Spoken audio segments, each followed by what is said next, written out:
CCN news में आज बातचीत करने के लिए हमारे साथ मौजूद हैं बागेश्वर के प्रमुख उद्योगपति और सामाजिक सरोकारों से हमेशा जुड़े रहते हैं, समाज के मुद्दों को उठाते हैं और बेबाक टिप्पणी करते हैं। समाज की चिंता करते हैं, युवाओं की चिंता करते हैं, युवाओं को नशे से बचाने के लिए बहुत लंबे समय से वो अभियान चलाते हैं। और आज हम उनसे बात करेंगे क्योंकि राज्य स्थापना दिवस है 9 नवंबर को और राज्य स्थापना किए हुए 24-25 साल हो चुके हैं और हमने क्या खोया क्या पाया वो बहुत नजदीक से इन चीजों को देखते हैं। उनसे बातचीत करेंगे कि जो पहाड़ की जो ज्वलंत समस्याएं हैं, जो मूल अवधारणा थी उत्तराखंड राज्य गठन की, क्या वो पूरी हो पाई है, उसमें कहाँ कमी है, सरकारों की नीति और नियत में कहाँ वो कितना अंतर वो देख पाते हैं।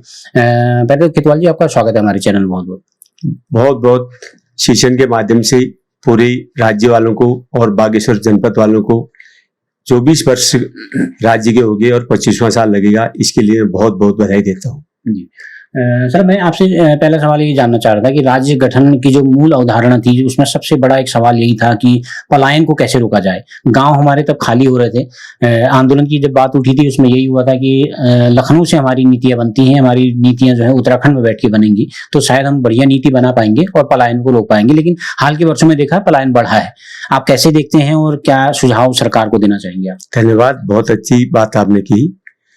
जिस समय आंदोलन हुआ था चरम सीमा पर 85, 90 और 95 के बीच में, आप सोचेंगे कि उसमें एक ऐसा आंदोलन था, उसमें सभी ने भाग लिया, चाहे वो गांव का आदमी हो, चाहे बाजार का व्यवसायिक आदमी हो, छोटे मोटे उद्योग धंधे वाले हो और राज्य कर्मचारी हो, जितने भी लोग हैं सब ऐसी एक धारणा थी, एक ज्वलंत वो थी कि आज उत्तराखंड राज्य बनेगा तो हमें रोजगार मिलेगा। एक ही बात थी कि पलायन हटेगा, हमारे युवाओं की जो जवानी है और जो पानी है पहाड़ का और जो जंगल है उसको बचाने की सबसे बड़ी मुहिम थी। आज इन 24 सालों में हम देख रहे हैं न तो वो जवानी बच रही है और न पानी बच रहा है और न जंगल बच रहे हैं। जंगल हर साल तब भी जलते थे और आज भी जल रहे हैं। युवा तब भी पलायन कर रहे थे और आज बदस्तूर और ज्यादा पलायन कर रहे हैं। और आप जहां तक आप करेंगे कि जमीन की बात, जमीन तो कहीं बची नहीं भाई। पहाड़ के आदमी के पास कहाँ जमीन है? 2 नाली, 4 नाली, 10 नाली, 50 नाली। बड़े बड़े भूमाफिया आ गए हैं, उनने सारी जमीनें खरीद ली हैं। 200-250 उसकी जमीन की बात कही सरकार ने, उन्होंने हर लड़के के नाम से, बहू के नाम से, बेटी के नाम से सब जमीन खरीद ली। इसके ये बहुत बड़ा एक सशक्त कानून सरकार कहती है कि हम जो है भू कानून लाएंगे, लेकिन है कहाँ है कानून। और जहां तक आप रोजगार की बात करते हैं, रोजगार के नाम से आज भी हमारा बच्चा एक ही कहता है कि सरकारी नौकरी मिल जाए, जबकि सरकारी नौकरियां है नहीं, कहीं पर भी सरकारी नौकरी नहीं है। आज हमारे उत्तराखंड में 8 लाख बेरोजगार हैं। अच्छा, पलायन पर मैं ये जानना चाह रहा था कि पलायन के सवाल पर सरकार ने भी एक आयोग का गठन किया है कि पलायन रोकने के लिए आयोग का गठन किया था, तो उसकी किस तरह से आप उसमें से संतुष्ट हैं, क्या कैसे आप उसको देखते हैं? भाई पलायन आयोग की बात जहां करते हैं, आयोग बना गया वो भाई, जब विधायक यहां से पलायन कर गया, मुख्यमंत्री यहां से पलायन कर गए, सारे नेता यहां से पलायन कर गए। जो एक बार विधायक बन गया उसने देहरादून में कोठी बना ली, हरिद्वार में बना ली या देहरादून कहीं भी बना ली, और हरिद्वार का विधायक ने दिल्ली बना दी। तो जितने भी पहाड़ के जो हमारे जनप्रतिनिधि थे वो खुद ही पलायन कर गए भाई। तो पहाड़ की पलायन की बात तो किसी को कह ही नहीं सकते। जो पलायन, तो जब तक रोजगार आपके पास है, कहाँ कल कारखाने आपके पास, कहाँ फैक्ट्री है? आपने पानी जी बहुत कही रोजगार की बात है। मैगनी साइड थी हमारे पास, 1200 बच्चे उसमें काम करते थे, आज में 250 बच्चे हैं, वो आखिरी दम तोड़ दिए। लेकिन कोई कह रहा है, कोई जनप्रतिनिधि गया वहां, आखिर कारण क्या है? एक हमारे पास जो है रानीबाग में एचएमटी कारखाना लगा, वो उसका भी खत्म हो गया। अरे पहाड़ में कोई रोजगार को कोई धंधा तो बना दीजिए, और प्रवृत्ति जो उद्योग नीति बनाई वो उद्योग नीति का कहीं बता दीजिए, कहाँ उस उद्योग नीति में कहीं न कहीं परिवर्तन हुआ कि कहाँ उद्योग लगे। आप बताइए, उद्योग रुद्रपुर में और हरिद्वार में और जो है देहरादून के जो कुछ है वहां से आगे उद्योग चले नहीं भाई। पहाड़ में तो कोई उद्योग नहीं चला। इस पर कोई जनप्रतिनिधि बोलने को तैयार ही नहीं है। जनप्रतिनिधि एक अपने सरकार की उपलब्धि की बात करता है, हमेशा उपलब्धि की बात करता है। कौन उपलब्धि है हमें अब समझ आ गई। सड़कें जो है, हम आज 71 साल की उम्र होगी, जब मैं को याद है कि 10 साल का था तब हमारे यहाँ सड़कों की बात होती थी। आज भी हम 71 साल की पार हो गए तब भी अब सड़कों की बात हो रही है। कैसा ये कोई भाई उद्योग, जो सड़क तो बनती रहेगी ना, ये रास्ते बनते रहेंगे भाई। जब तक आपके पास पहाड़ के संसाधन में, माननीय प्रधानमंत्री जी कहते हैं लोकल फॉर वोकल की बात करते हैं, जो हमारी इतना लीसा है, इतनी लकड़ी है, इतना फ्यूल हो रहा है, उस पर उद्योग लगने चाहिए ना, तभी तो रोजगार रोजगार हमारा लड़का तभी तो बढ़ेगा। आज हर माँ बाप यह कहता है कि मेरा बच्चा पढ़ेगा, कपकोट वाला जो अपर झुनी से वहां रहेगा वो कपकोट में आ जाएगा, कपकोट वाला बागेश्वर में आ जाता है, बागेश्वर वाला अल्मोड़ा चला जाता है, अल्मोड़ा से हल्द्वानी चले जाता है। भाई वो कहता है कि पढ़ाई करना है और वो कहता है कि मेरे पास जो है डॉक्टर जो है स्वास्थ्य की सुविधा नहीं है। पानी एक बड़ी बात करता हूं, जब उत्तर प्रदेश में हम थे, जो नीति बन उत्तर प्रदेश में कोई अच्छा काम नहीं करता था उसको पहाड़ में देते थे, जाओ भाई तुम पहाड़ की सेवा करो, वो डॉक्टर हमेशा यहाँ रहता था। और आज हमारे बच्चे हम डॉक्टर बनने वो पहाड़ में आने को तो राजी नहीं। ये बड़ा वो समस्या है कुल गहराइश के बारे में। मैं विधायक, और आज छोटा राज्य है जिसके हर आदमी की पहचान जो है मुख्यमंत्री तक है और हर आदमी की पहचान विधायक जी है, विधायक तक है। भाई वो तो रहने का नहीं चाहता है। जब वही नहीं रहेगा, जब हमारे जनप्रतिनिधि नहीं रहेगा, भाई वही जब जनप्रतिनिधि यहाँ नहीं रहना चाहते तो हमारा युवा कैसे रहेगा। आज आप बताइए कितने ही गांव भूता हुआ होगी, गांव छोड़ दिए भी लोगों ने सब। हाँ, वही है कि कई गांव में पहले मतलब इंफ्रास्ट्रक्चर इन्होंने खड़ा करना चाहिए था, शिक्षा स्वास्थ्य रोजगार की बात वहां पर तैयारी होती तो कुछ हो पाता। और दूसरा एक बड़ी समस्या हम देखते हैं सर पहाड़ में किसानों की बड़ी समस्या है। जंगली जानवरों का इतना ज्यादा आतंक है, अब तो बाजार में भी हम गुलदार को देखते हैं, बाजारों में बंदरों को आतंक देखते हैं, तो किसान कैसे कर पाएगा। तो जंगली जानवरों के आतंक से निजात पाने के लिए और इनसे निजात पाने के लिए क्या सुझाव आप देंगे? अब देखो एक बार है, सबसे पहले जो हमारी जमीन खाली हुई हो, क्यों खाली हुई, इसका कारण क्या कि मुफ्त के राशन, 2 रुपए किलो का राशन। ये जो है पांडे जी, ये उत्तराखंड जो थी, ये पहाड़ जो था, ये कर्म भूमि थी, ये कर्मयोगी थी, कर्मयोगी, और आप भोग भूमि बना दी इसको।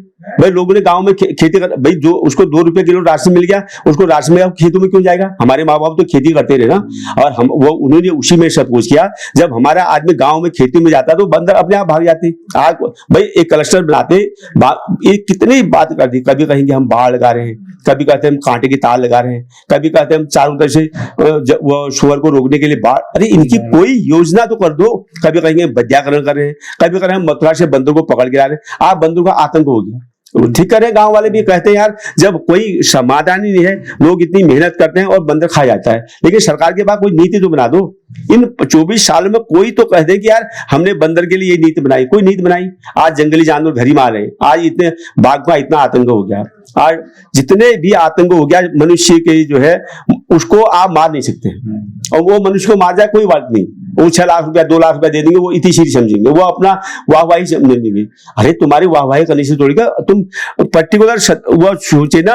आज देखिए विधानसभा में विधायक के जो है वो बढ़ाने के लिए, उसकी सुविधा बढ़ाने के लिए, तो एक लाइन में चाहे पक्ष का हो विपक्ष का हो, एक लाइन में उसका समर्थन हो जाता है। लेकिन बंदर भगाने वाली बात आएगी तो हल्ला बुला हो जाएगा। ये कहाँ का नियम है।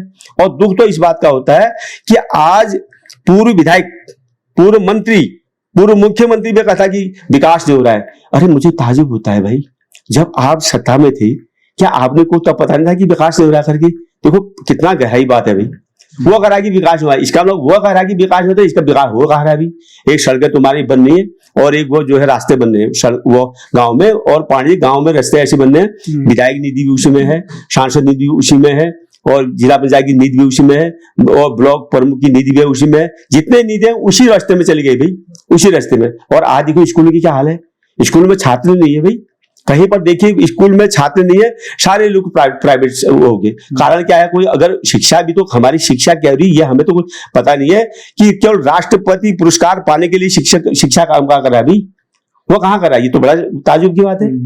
एक सर युवाओं को रोजगार की बात भी उस वक्त बहुत उठी थी जब 96 का आंदोलन हुआ था, तो युवाओं ने अपनी बात को रखा था कि रोजगार मिलेगा, राज्य बनेगा। तो आप कहां तक देखते हैं कितना रोजगार यहाँ पर मिल पाएगा? एक भी कहीं कल कारखाने, आज यही मैं प्रश्न बैठा हूँ, 22 आदमी हमारे यहाँ आप जानते हैं इतनी नौकरी कर रहे हैं, हर आदमी जो है नौकरी मांग लेके आता है। अगर ऐसी किस्म की कोई धंधे होती तो लोगों को रोजगार मिलता। ये अधूरी कोई भी उद्योग नीति यहाँ पांडे जी बनी नहीं है। और कोई अब यही एक छोटा सा उदाहरण मैं आपको बताता हूं कि राज्य बनने से पहले यहाँ बागेश्वर में 30 आदमी को जो है वन का जो है लीसा आवंटन था, 30, और वो जो है बिरुजा बनाते थे। 30 परिवार कम नहीं होती, बहुत होती है। 30 परिवारों के साथ कितने लोग जुड़े होंगे, उसके साथ कोई घोड़ा गाड़ी वाला होगा, कोई उसको ट्रांसपोर्ट करने वाला भी होगा। तो इसने कौन सा सोचा, इसमें इसको भी इस तरफ भी ध्यान दे दिया। अरे कोई भी युवाओं के लिए एक मैंने साइड से लेकर के कोई उद्योग बता दीजिए आप इसको बागेश्वर में, कहीं पर भी एक उद्योग पहाड़ में नहीं चला भाई। ये तो बड़ा ताजुब है। कभी कहते हैं हम वो इसको बनाएंगे, क्या कहते हैं, लीची की कपड़े पिरूल के कपड़े बनाएंगे, कभी कहेंगे कि हम जो है रेशम के कपड़े बनाएंगे, कभी कहते हैं सिलिकॉन के कपड़े बनाएंगे। लेकिन ये घड़ी गजब की बात है। आप इतनी बड़ी जनप्रति इतना बड़ा सांसद प्रधान भारत का जो है मंत्री भी बोल देता है, लेकिन यार उसकी बातों में दम तो नहीं चाहिए ना। उत्तर प्रदेश के हम तो ये उत्तर प्रदेश में जो उत्तर प्रदेश में एसी के रूम में बैठ करके जो नियम कानून बनते हैं, आज वो देहरादून के एसी रूम में बन रहे हैं। पहाड़ जितना हमारी राजधानी नजदीक थी, कहाँ लखनऊ, और आज देहरादून हमसे ज्यादा दूर हो गया। अब ये बताइए कि कब ये आंदोलन चल रहे हैं, रेल के आंदोलन चल रहे हैं। मायावती जी के अलावा किसी ने कुछ विकास नहीं किया है। हाँ, मायावती जी ने कम से कम 3 जिले बना दिए, रुद्रप्रयाग, चंपावत और बागेश्वर। अगर आज मायावती ने ये जिले नहीं बनाएंगे, मायावती जी ने, तो ये जिले भी नहीं बनती। इन्होंने कहा 11 जिले बनाएंगे, 12 जिले बनाएंगे। कहाँ है तुम्हारे जिले भाई? कोई विकास की बात बताओ ना, कहीं पर उद्योग लगा दीजिए। कोई उद्योग की बात नहीं कर रहा है। एक आखिरी सवाल आपसे पूछना चाहूंगा सर। एक लंबे समय से आंदोलन हो रहा है प्रदेश में कि सशक्त भू कानून की मांग हो रही है कि यहाँ की जमीनें औने पौने दाम में बड़े उद्योगपति खरीद रहे हैं, और जो गांव खाली हो चुके हैं वहां भी अब उद्योगपतियों की नजर है। तो ऐसे में आपको लगता है कि ये सशक्त भू कानून आना चाहिए?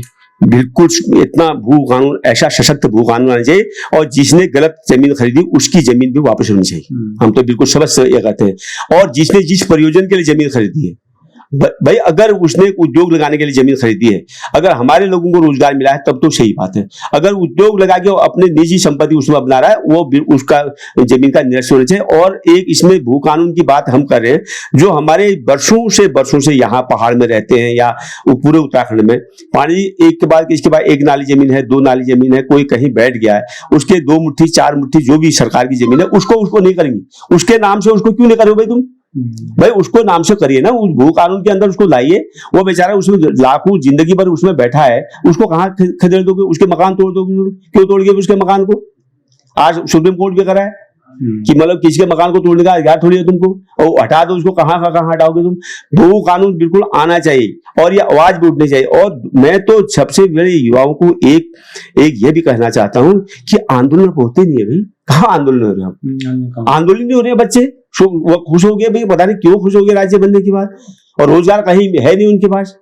और एक युवाओं से एक निवेदन किया कि आज कहते हैं कि एक समस्या पहाड़ में बहुत बड़ी समस्या है पांडे जी, हमारे विशेषतर पहाड़ में इस बागेश्वर जनपद के कपकोट विधानसभा क्षेत्र से हर साल कम से कम 5-7 बच्चे जो है चरस के केस में फंस जा रहे हैं।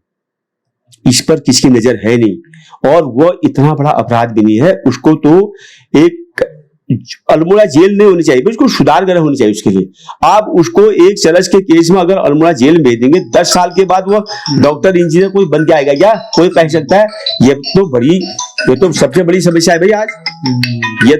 ये इस बात को कोई जानना है कि ये एक दिन आने वाला हम तो भाई इतने उम्र हो गई हमारी, लेकिन आने वाला समय जो 10 साल से ये आने लगेंगे तो कहाँ जाएंगे भाई? इस बात को ये बात बहुत गहराई से सोचनी चाहिए, इस पर चर्चा भी होनी चाहिए। मैं तो ये कह रहा हूँ इस पर चर्चा होना बहुत जरूरी है, ये छोटी मोटी बातें नहीं है। और मैं एक ही निवेदन करना चाहता हूँ, सरकार को अब जागे, जब जागे तब सुविधा होता है। लेकिन मैं इनको भगवान से ये प्रार्थना करता हूँ, बाबा बाबनाथ की, जो हमारे जनप्रतिनिधि वो चेते, अभी भी चेते। एक छोटा सा काम करता हूँ, प्रिंटिंग प्रेस का उद्योग है पांडे, 1 अरब का कारोबार होता है उत्तराखंड में। इतनी किताबें छपती है, 1 करोड़ की किताबें छपती है, हर साल किताब छपेगी ना। तो लेकिन मैं कह रहा हूं कि पहाड़ के जो हर जिले में है उनको ठेका दे दिया जाए, उनको कहे तुम प्रिंटिंग प्रेस लगाओ, और हर जिलों में प्रिंटिंग प्रेस लगेंगे तो 20-20, 25-25 परिवार को रोजगार मिलेगा ना। ये बहुत बड़ा उद्योग है, लेकिन सरकार ऐसा नहीं करेगी, उनके अपने सर्किट है। तो ये बात करके मैं आपसे निवेदन करता हूं सेशन के माध्यम से, और मैं एक ही बात करता हूं, हर आदमी से आवाज उठनी चाहिए कि हमें जो है सरकार उद्योग लगा के रोजगार दे और ये मुफ्तखोरी से खत्म करें। जब तक मुफ्तखोरी खत्म करेंगे तब तक पहाड़ का भला होने वाला नहीं है। धन्यवाद खेतवाल जी, आपने बातचीत के लिए वक्त निकाला, बहुत बहुत धन्यवाद। धन्यवाद आपका। सेशन के माध्यम से सबको जो है राज्य की जो है मैं स्थापना दिवस की जो है बधाई भी देता हूँ पहले से, लेकिन हर आदमी की जागने की बात है, गांव से शहर से हर आदमी की ये सरकार को कहने की चाहिए हमारे बच्चों को रोजगार। ठीक, थैंक यू। तो आपने बहुत सारे सुझाव सरकार को दिए हैं, उम्मीद है कि सरकार इन सुझावों पर अमल करेगी और एक समृद्धशाली और एक उन्नत किस्म का उत्तराखंड का राज्य का निर्माण और राज्य की जो गठन की जो अवधारणा थी, जो हमारे आंदोलनकारियों ने, जो शहीदों ने जो सपने सजाए थे इस उत्तराखंड को बनाने के, वो साकार होंगे। ऐसा सरकार इस दिशा में काम करे, ये हमें सबको उम्मीद है। CCN न्यूज के लिए मैं सुरेश पांडे।